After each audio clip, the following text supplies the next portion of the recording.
እንዳድማጭ ምን እንጠብቅ? እንደውም በሙዚቃ ስራዎቹ ላይ ምን አይነት ይዘቶች አላቸው? ምን አይነት ሙዚቃ እንጠብቅ?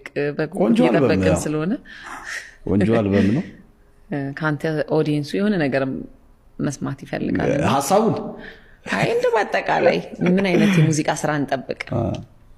አሪፍ ነው። ሁሉም ቆንጆ ናቸው። እኔ ወድጃቸዋለሁ። ያው እሱ ደግሞ ፍቅር ላይ እና ታሪክ ላይ ነው እንትኑ ሐሳቡ። እንደው በስራ ወቅት ያጋጠመ የተለየ ነገር ካለም ደግሞ እናንሳ። ከቴዲ ጋር ተያይዞ በስጭት ይሆናል ምን ስራ ላይ የሚያጋጥሙ መንገጫገጮች ሊኖሩ ይችላሉ። ይኖራል። ብናነሳው አሪፍ ነው። ምክንያቱም ሁሉ ጊዜ ዝም ብሎ ውጤት አይመጣም አይደለ? የስራ ሂደቶች ላይ በጣም ያው ተጨቃጭቀን ተጣልተንም እናውቃለን። ባሌን አቃጠልከው እሱ ሊያቃጠል እንጂ በመናተው እሱ አቃጠል ነው። ይሄን መሰክራለሁ። ያው የእሱ እንትን ምንድን ነው አንድ ነገር ነው ካለ በቃ ደግሞ ልክ ነው እኮ አይሳሳትም። እኔ ብዙ ነገር ላይ ያጋጥመኛል። ግን የሆነ ነገር አሁን በስህተት እየሞከርሽ ከወደደው በቃ ስህተቱ ራሱ ልክ ነው። አርት እኮ እሱ ነው ጥበብ ያምንበትና እንዴ እኔማ ቴዲ እኮ ሙከራ ነው ስለው እንዴ ነው እኔ የምፈልገው ይላል። እንዴ እኔ ደግሞ ይሄ እንደዚህ አይሆንም አይከርም።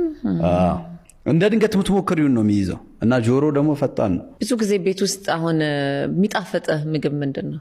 የሆነ ጭምር የተደረገ የተሰራ ነገር አይደለ? ሶ አርትም አንዳንድ ጊዜ እንደዛ የራሱ የሆነ ውበትና ቅርጽ ይዞ ይወጣል።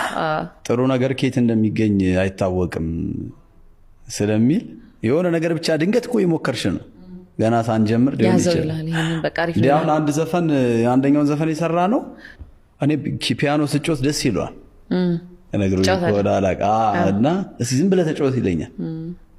በቃ አንድ ቀን የሆነ እየተጫወትኩኝ ይቀዳል እሱ እንትን ይዞ በስልኩ ዜማ መጥቶለት ልንሰራው የተገናኘ ነው ሌላ የሰራ ነው ቆንጆ ዘፈን ሌላ ናይስ። በቃ ይሄ ነው እኮ የጥበብ ደግሞ ሌላ ገጽታ። እንደዚህ ሁለት ሙዚቃ ነው የሰራ ነው። አንዴ ደግሞ መብራት ጠፋ ስቱዲዮ እና ይዛኔ እኔ የምሰራበት ስቱዲዮ ትልቅ ግቢ ነበር እና መብራት ጠፋ እና ረጅም ሰዓት እኔ ደግሞ አንድ ጓደኛ ያለ እሱ የሚዘፍን ይተዋወቃሉ።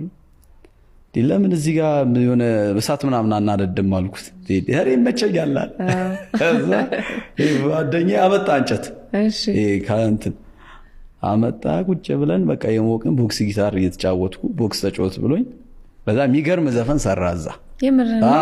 ኢንትረስቲንግ ቁጭ ብለን እንትን እያለን ዝም ብለህ ተጫወት ብሎ በጣም አሪፍ። እኔ እንደውም በጣም ወደው ዘፈን ነው። ምንድን ነው ስልቱ? ያው እንደ ሙዚቃው ማለት አልችልም። እንደ ወርልድ ሚውዚክ አይነት ነው። ሐሳቡም ግን ሩቅ ነው በጣም እንትን መሬማ የሚለው በስ በጣም ወደው